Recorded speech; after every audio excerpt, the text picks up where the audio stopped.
Hello বন্ধুরা, welcome to another new video. আজকে আমি আছি রানা তোমাদের সঙ্গে, আর তোমাদের সাথে তোমাদের প্রিয় ইউটিউব চ্যানেল ওয়াইএফএম টিপস। তো বন্ধুরা, আজকে তোমাদেরকে দেখাবো এই যে মোবাইল ফোন আমরা ব্যবহার করি, এই মোবাইল ফোনকে কি করে তোমরা ল্যাপটপে বা কম্পিউটারে কনভার্ট করে নিতে পারবে। হ্যাঁ বন্ধুরা, ঠিকই শুনছো, এই মোবাইল ফোনটাকে কিন্তু আজকে তোমাদের সামনে দেখিয়ে দেবো একদম পুরো কম্পিউটার করে দিতে। তো কি করে করব, তো চলো সেটাই আজকের ভিডিওতে তোমাদেরকে দেখাবো। খুব সহজ পদ্ধতি, একদম ল্যাপটপ বা কম্পিউটার যেভাবে কাজ করে তোমাদের মোবাইলটাও কিন্তু একদম ল্যাপটপ বা কম্পিউটারে কিন্তু কনভার্ট হয়ে যাবে। কি করে হবে, তো চলো তোমাদেরকে দেখিয়ে দিচ্ছি আমি মোবাইলের স্ক্রিনটা তোমাদের সঙ্গে শেয়ার করে। বন্ধুরা, ভিডিওটি শুরু করার আগে তোমাদের কাছে একটা রিকোয়েস্ট, যদি চ্যানেলে নতুন হয়ে থাকো তাহলে চ্যানেলটিকে এখন সাবস্ক্রাইব করে নাও, যাতে এরকম ভালো ভালো লেটেস্ট এবং ইনফরমেটিভ ভিডিও তোমরা সবসময় সবার আগে দেখতে পাও। ভিডিওটি ভালো লাগলে অবশ্যই ভিডিওটিকে একটি লাইক করে দিও। তো বন্ধুরা দেখো, আমি কিন্তু আমার মোবাইলের স্ক্রিনে চলে এসেছি। এবার এই মোবাইলের স্ক্রিনটা দেখতেই পাচ্ছ, মোবাইলের মতো কিন্তু আর নেই, এটা কিন্তু একদম ল্যাপটপ বা কম্পিউটারের মতো হয়ে গেছে। দেখতেই পাচ্ছ এখানে কিন্তু মাই কম্পিউটারের আইকন, রিসাইকেল বিন, নিচে এখানে স্টার্ট, এখানে কিন্তু দেখো ডান দিকে টাইম, ডেট সব কিছু আছে। ঠিক আছে, আমরা যদি এই স্টার্টে ক্লিক করি, স্টার্টে ক্লিক করলে কিন্তু একদম কিন্তু কম্পিউটারের মতো এখানে চলে আসছে অপশান। আমরা যদি এখানে বাইরে ক্লিক করি, এখানে কম্পিউটার বা মাই কম্পিউটার আছে, এখানে যদি ডবল ক্লিক করি, এখানে কিন্তু আমাদের সামনে মাই কম্পিউটার ওপেন হয়ে যাচ্ছে। দেখছো, ফুল স্ক্রিন করছি হয়ে যাচ্ছে। এবার এটাকে যদি আমরা ক্লোজ করে দিই, বন্ধ হয়ে যাচ্ছে।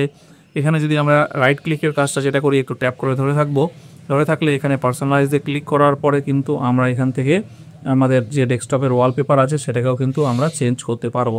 দেখো, তোমাদেরকে করে দেখিয়ে দিচ্ছি যে কি করে আমরা আমাদের ডেস্কটপের ওয়ালপেপারটা চেঞ্জ করব। এখানে ডেস্কটপ ব্যাকগ্রাউন্ডে গেলাম, এখান থেকে ধরো একটা ওয়ালপেপার এখান থেকে চেঞ্জ করে নিচ্ছি, এটা সিলেক্ট করলাম, দিয়ে সেভে ক্লিক করে দিচ্ছি। সেভে ক্লিক করে দেওয়ার পরে কিন্তু এখনই আমাদের ডেস্কটপের ওয়ালপেপারটা চেঞ্জ হয়ে যাবে। দেখো, প্লিজ ওয়েট আসছে। এবার এটাকে আমি মিনিমাইজ করে দিই। দেখো, ডেস্কটপের ওয়ালপেপারটা কিন্তু চেঞ্জ হয়ে গেছে, দেখতেই পাচ্ছ একদম কিন্তু পুরো ল্যাপটপ বা কম্পিউটার। তো আবার যদি এখানে যাই, এখান থেকে তো যদি ভাবি আমরা এখানে স্ক্রিন সেভার লাগাবো, তো আমরা এখানে কিন্তু স্ক্রিন সেভারও সেট করতে পারবো। তো এখানে স্ক্রিন সেভারের মধ্যে যাব, আমরা স্ক্রিন সেভারের মধ্যে গিয়ে এখানে নান আছে, নানটার মধ্যে এখানে ক্লিক করব। ক্লিক করার পরে কিন্তু আমাদেরকে এখান থেকে স্ক্রিন সেভারের একটা অপশন যেখানে আছে সেটা কিন্তু সিলেক্ট করে নিতে হবে। ঠিক আছে, তো আমি এখান থেকে প্রেস করি, প্রেস করলাম, এরকম আসছে। আমি এখানে বাবলসটা সিলেক্ট করলাম, এখানে প্রিভিউ অপশনটা চলে আসছে, যে প্রিভিউটা ক্লিক করি। দেখো, প্রিভিউয়ে যখনই ক্লিক করবো, এখানে দেখো স্ক্রিন সেভার কিন্তু আমাদের যে স্ক্রিনে মানে মোবাইলের স্ক্রিন, সেটা তো এখন কম্পিউটারের স্ক্রিনে ট্রান্সফার হয়ে গেছে। তো দেখো, এখানে কিন্তু এরকম স্ক্রিন সেভারও বাবল দিয়ে স্টার্ট হয়ে গেছে। ঠিক আছে, তো আমি এটাকে ক্যান্সেল করে দিচ্ছি, এখন এটাকে আমি সেভ করছি না। তো তোমাদেরকে দেখানোর জন্য দেখালাম যে এইভাবে কিন্তু তোমরা ব্যাকগ্রাউন্ড চেঞ্জ করতে পারবে, স্ক্রিন সেভার সেট করতে পারবে। তো এইভাবে কিন্তু তোমরা এখান থেকে কিন্তু যাবতীয় যা কিছু চেঞ্জ করে নিতে পারবে। তো আমি এটাকে এখান থেকে ক্লোজ করে দিচ্ছি, ক্লোজ করে দিলাম। তো দেখো, এখান থেকে কিন্তু আমরা সব কিছুই করতে পারবো। আমরা যদি এই স্টার্ট মেনুতে ক্লিক করি, এখান থেকে আমরা চাইলে এখানে ক্রোম ব্রাউজারটা ওপেন করতে পারবো। ক্রোম ব্রাউজার ওপেন করে কিন্তু এখান থেকে যে কোনো কিছু সার্চও করতে পারবো। ঠিক আছে, তো এই ক্রোম ব্রাউজারটা আমি ফুল স্ক্রিন করে নিচ্ছি, দেখতেই পাচ্ছ। এখান থেকে কিন্তু আমরা যা ইচ্ছা করতে পারবো। তারপরে এখান থেকে আমরা ক্যালকুলেটার বা যা যা কিছু আছে অল প্রোগ্রামসে ক্লিক করে যা যা থাকা দরকার এগুলো, ক্যামেরা, ধরো আমি এখান থেকে ক্যামেরাটা অন করছি, ক্যামেরাটা অন করলে দেখতে পাবে এখান থেকে আমি ব্যাক ক্যামেরাটা বা ফ্রন্ট ক্যামেরাটা, এখানে আমরা দেখতে পাচ্ছ যে আমি এখানে ভিডিওটা রেকর্ড করছি, এখানে কিন্তু আমাকে দেখা যাচ্ছে।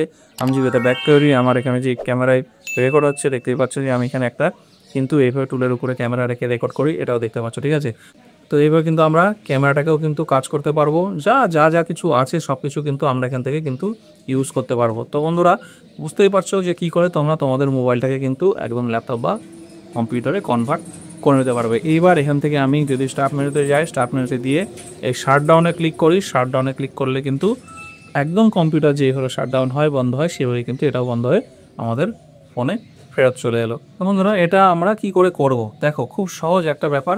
এখান থেকে আমরা কি করব, আমাদের মোবাইলে প্লে স্টোর ওপেন করব। প্লে স্টোর ওপেন করার পরে সার্চে ক্লিক করব। সার্চে ক্লিক করার পরে সার্চে ট্যাব দেবো, ট্যাব দিয়ে লিখবো আমরা Win7। ঠিক আছে, WIN7, Win7 লিখলেই এখানে আমাদের সামনে এই যে এই অ্যাপটা চলে আসবে, Win7 সিমু। ঠিক আছে, এই যে Win7 সিমু অ্যাপটা আছে, এই Win7 সিমু অ্যাপটাকে কিন্তু তোমরা ইনস্টল করে নেবে। বেশি বড় অ্যাপ না, 29 MBর একটা অ্যাপ। এটাকে ইনস্টল করে নেওয়ার পরে এখান থেকে এখানে একটা অপশান আসে প্লে, এই প্লেটার মধ্যে প্রেস করলেই কিন্তু তোমাদের সামনে কিন্তু দেখো আমি যেরকম ইন্টারফেসটা দেখাচ্ছিলাম সেরকম ইন্টারফেস চলে আসবে। তো আমি স্ক্রিনটাকে এবার একটু রোটেট করে দিচ্ছি, রোটেট করে দিলাম। এইবার দেখো, একদম কম্পিউটার যেভাবে স্টার্ট হয় ঠিক সেইভাবে কিন্তু স্টার্ট হতে শুরু করে দিচ্ছে। এখানে এরকম কিছু কোড আসবে, কোড আসার পরে এইভাবে কিন্তু দেখো স্টার্টিং উইন্ডোজ চলে আসছে। ঠিক আছে, প্রত্যেকটা কিন্তু যেইভাবে একটা ডেস্কটপ বা ল্যাপটপ যেভাবে ওপেন হয় সেইভাবেই কিন্তু এখানেও কিন্তু তোমাদের মোবাইলে কিন্তু এই কম্পিউটারটা সেইভাবেই ওপেন হবে। একটু হয়তো টাইম লাগবে, টাইম লাগে স্বাভাবিক, তোমরা ল্যাপটপ বা ডেস্কটপ ওপেন করতেও কিন্তু টাইম লাগে।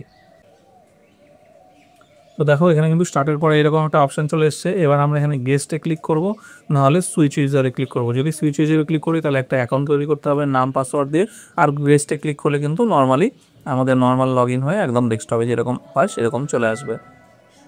দেখো একদম কম্পিউটার যেভাবে স্টার্ট হওয়ার সময় যে সাউন্ডটা হয় সেই সাউন্ড হয়ে কিন্তু একদম স্টার্ট হলো, হওয়ার পরে কিন্তু এরকম একটা আমাদের ইন্টারফেস চলে এসছে, দেখতে পেলে। এইবার এখান থেকে তোমরা যেভাবে চাইলে আমি তোমাদেরকে দেখালাম যে ডেস্কটপে ওয়ালপেপার চেঞ্জ করতে পারো, তোমরা তোমাদের এখান থেকে স্ক্রিন সেভার লাগাতে পারো, যা যা যাবতীয় কাজ কিন্তু তোমরা সেগুলো করতে পারবে, ঠিক আছে।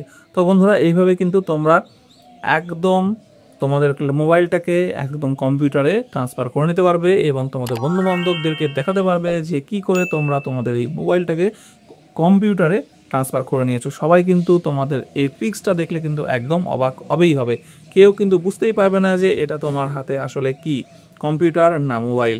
তো বন্ধুরা আই হোপ এই ভিডিওটি তোমাদের ভালো লেগেছে। এবার নতুন জিনিস তোমরা জানতে পারলে, যদি ভিডিওটি একটু তোমাদের ভালো লেগে থাকে তাহলে অবশ্যই ভিডিওটিকে লাইক করে চ্যানেলটাকে সাবস্ক্রাইব করে নিও। আর যদি এরকম ইন্টারেস্টিং ভিডিও দেখতে চাও তাহলে অবশ্যই কমেন্ট করে জানিও যে তোমাদের ভিডিওটি ভালো লেগেছে। ততদিন ভালো থেকো, দেখা হচ্ছে পরের ভিডিওতে।